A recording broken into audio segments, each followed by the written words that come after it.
Des lésions infectieuses ou inflammatoires, des anomalies de vaisseaux, des tumeurs et hernies discales, des pathologies souvent difficiles à diagnostiquer dans le corps humain, faute de plateau technique adéquat dans plusieurs hôpitaux de Côte d'Ivoire. Le Centre d'investigation médicale et radiographie d'Abidjan vient de se doter d'un appareil ultramoderne d'imagerie par résonance magnétique, IRM, pour faciliter le diagnostic de ces maladies. Cet appareil d'IRM permettra donc désormais d'analyser de façon précise des lésions qui sont moins explorées à la radiographie et même à l'échographie ou au scanner. Cet appareil est un outil intéressant pour non seulement les diagnostics, mais pour la prise en charge thérapeutique des patients.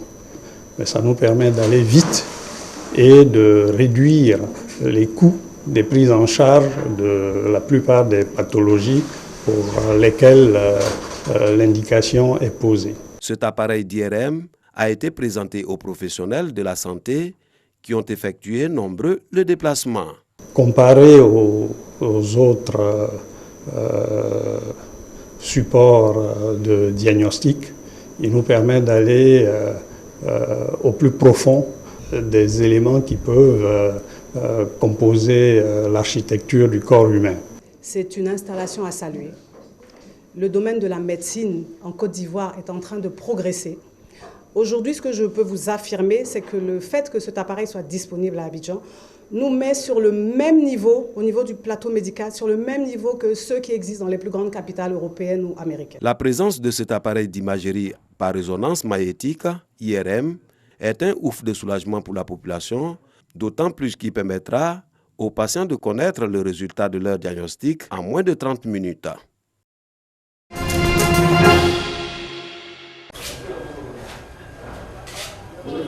Sous le poids de l'âge et souffrant du diabète, Zawi vient régulièrement se faire consulter dans ce cabinet de tradipraticiens situé au quartier Maou dans la commune de Cocody. Sans négliger la médecine conventionnelle, il trouve beaucoup de vertus aux médicaments que lui proposent certains tradipraticiens. J'ai essayé avec ces médicaments, avec ce que je prends à l'hôpital. Donc actuellement, je me sens bien. Je crois qu'elle est bonne, la médecine traditionnelle. Elle est bonne.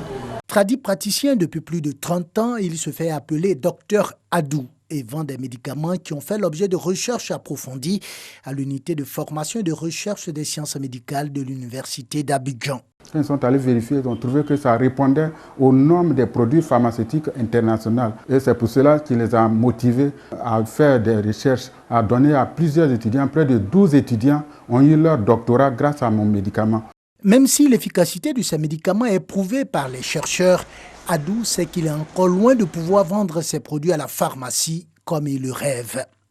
Comme de nombreux tradipraticiens, il fait confiance au nouveau président de la Fédération des tradipraticiens et naturothérapeutes de Côte d'Ivoire. Nous attendons qu'il fasse tout pour que le recensement soit fait, pour que nous puissions rencontrer les autorités de ce pays, pour leur démontrer notre savoir-faire. Nous allons faire la culture des plantes médicinales, parce que c'est chez nous que tous les tradipraticiens viennent chercher les écorces, les racines.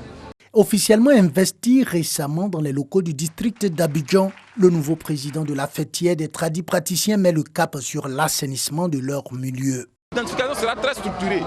Un tradipraticien se présente, on l'enregistre, on lui dit exactement qu'est-ce que tu traites comme mal. Après cela, mais il ne pourra plus être en faux avec une maladie qui ne nous a pas citée. Et il sera localisé. Et personne ne pourra exercer maintenant dans ce pays-là s'il n'a pas les papiers requis. En Côte d'Ivoire, ils sont encore nombreux les malades qui ont recours à cette médecine. 10% de la population qui utilise les médicaments à base de plantes, c'est-à-dire qui ont recours à la médecine, à la pharmacopée traditionnelle pour résoudre leurs problèmes de santé. Pour nous, c'est de pouvoir utiliser la médecine traditionnelle pour améliorer la couverture sanitaire. L'État ivoirien reconnaît 6000 tradipraticiens et naturothérapeutes. La Fédération des tradipraticiens et naturothérapeutes de Côte d'Ivoire estime ses membres à plus de 150 000 personnes. Démission en RDC du ministre de la Santé. Dr Oli Ilunga a rendu le tablier en raison de désaccords avec le président sur la riposte sanitaire face à l'épidémie d'Ebola. Les conséquences de votre décision de placer la conduite de la riposte à l'épidémie à virus Ebola sous votre supervision directe et anticipant la cacophonie préjudiciable à la riposte qui découlera inévitablement de cette décision, je viens, par la présente, vous présenter ma démission de mes fonctions de ministre de la Santé. Comme dans toute guerre, car c'est bien de cela dont il s'agit dans cette lutte, il ne peut y avoir plusieurs centres de décision au risque de créer des confusions, a poursuivi le désormais ex-ministre de la Santé dans sa lettre de démission. Au cœur de la crise, le refus du ministre d'expérimenter un nouveau vaccin contre Ebola a révélé son entourage. Le départ du ministre de la Santé n'a pas freiné le président de la République dans sa volonté de superviser la conduite de la riposte anti-Ebola. Un comité d'experts en assure la coordination. Déclaré en août dernier, la fièvre hémorragique a fait 1715 morts. L'OMS a élevé l'épidémie au rang d'urgence de santé publique de portée internationale.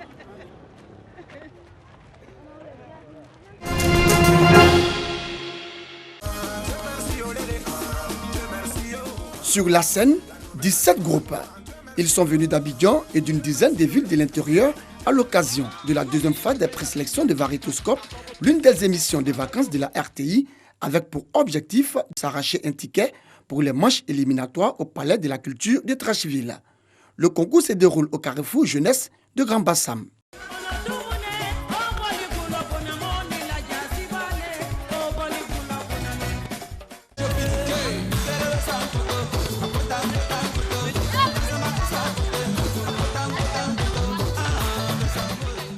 Durant des heures, les groupes en compétition font montre de leur talent et de leur savoir-faire en matière de danse et de créativité au rythme de 2 chansons au choix.